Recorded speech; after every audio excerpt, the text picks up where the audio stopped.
एकाग्रता थी, इसलिए उनकी एकाग्रता के प्रभाव से लोगों का मन भी थोड़ा बहुत लग जाता था, एकाग्र हो जाता। भजन कीर्तन शुरू हुआ गोजो शहर में। रात्रि का समय था, आसपास के गांव के लोग भी हजारों की संख्या में आए। भंडारा भी, रात्रि का भोजन का भी वहां था। भजन कीर्तन करते करते संध्या से शुरू हुआ 8 बजे से, और रात के 11 बजे तो सेवकों ने कहा स्वामी जी भोजन तैयार है, भोग लग जाए। तो स्वामी जी ने पूर्णाहुति कर दी, नारायण दास ने पूर्णाहुति कर दी। इतने में वो 5 माइल दूर जो पीर रहता था, घोड़ा भगाता हुआ आ गया। पीर के साथ 2-4 उसके सेवक भी थे।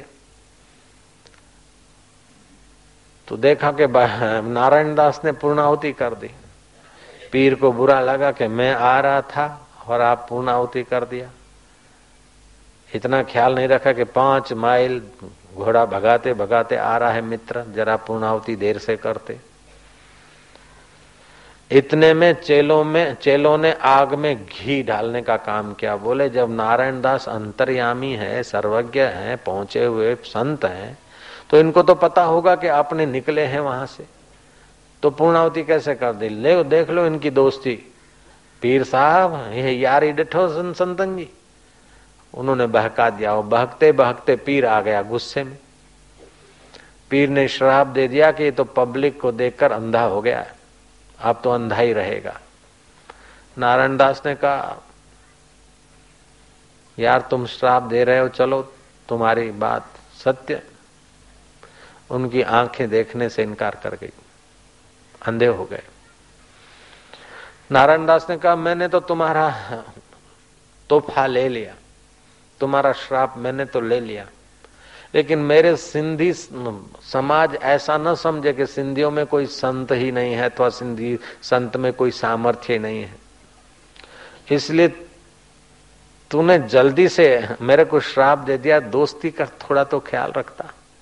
11 बज गए थे, भोजन के लिए हमने पूर्णाहुति की। अगर तू मित्र मेरे को मानता था तो मेरे साथ बैठ जाता, मेरे कमरे में आता, मेरे को मिलता।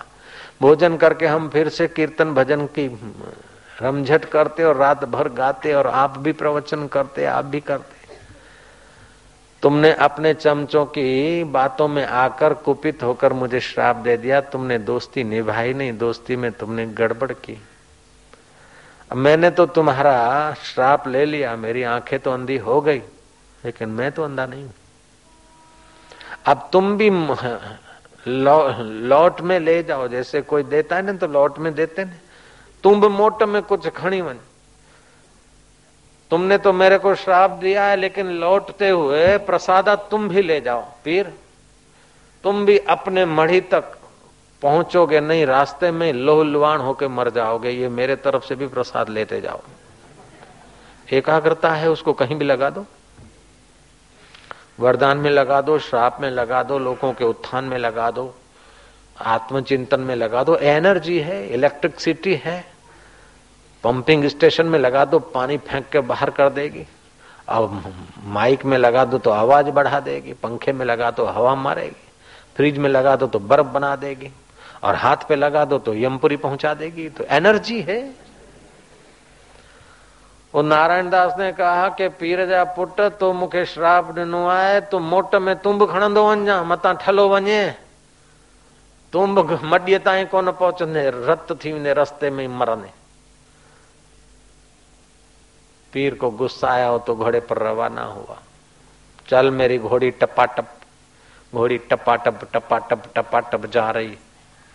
रास्ते में हवा का झोंका लगा, किसी पेड़ की डाली टर्राटा करी, घोड़ी चौंकी। पास में ही कोई बावल के शूल का कोई ऐसा पेड़ गिरा पड़ा था।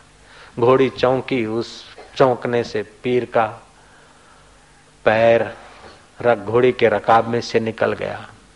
घोड़ी के चौंकने से, ठेस खाने से पीर धड़ाक लेके उस बाबुल के शूल पर जा गिरा। मत्था फट गया डाल से, और सारे शरीर में शूल भूखे और लोहू लुहान हुआ। ऐसा नहीं कहा कि तू मर जाएगा हार्ट अटैक होके, तू रस्ते ते रत थी मरने, तू रस्ते पे ही रत होकर, खून होकर मर जाएगा। और पीर रस्ते ते रत होकर मर गया। सारे सिंध में इन दोनों पीरों की चर्चा फैल गई लोगों की, उन्हीं के विषय चर्चा करने लगे। इन पीरों की बात से, एकाग्रता की तो महिमा है, लेकिन इन पीरों की बात से मैं राजी नहीं हो रहा हूं। एकाग्रता थी तो एक दूसरे को समझते, एकाग्रता के साथ तत्व विचार होता कि नारायण दास का यश है, मेरा यश है, देर सबेर हो गई तो क्या हो गया। थोड़ा धीरज भी होता है। शक्ति के साथ अगर संयम नहीं है, लक्ष्मी के साथ अगर संयम नहीं है, तो लक्ष्मी भी आदमी को कहीं का कहीं गिरा के फेंक देती। घुवड़ पे चढ़ के आती न, वो अंधा बना देती, जयराम जी की। और हाथी पर लक्ष्मी आती है तो आदमी में बुद्धिमत्ता लाती। तो आज के दिन लक्ष्मी का पूजन इसलिए किया जाता है कि हमारे पास जो एनर्जी है, गोधन हो, चाहे रुपया धन हो, चाहे विद्या धन हो, चाहे यश धन हो, इस धन के साथ हमारी बुद्धि का सदुपयोग हो और इस धन का और इस एनर्जी का सदुपयोग करके हम सत्य स्वरूप परमात्मा में विश्रांति पाए। ऐसा नहीं कि एक दूसरे को श्राप देकर, एक दूसरे के टांटिए खींचकर अपनी शक्ति दिखाकर खाली हो जाए। नहीं नहीं,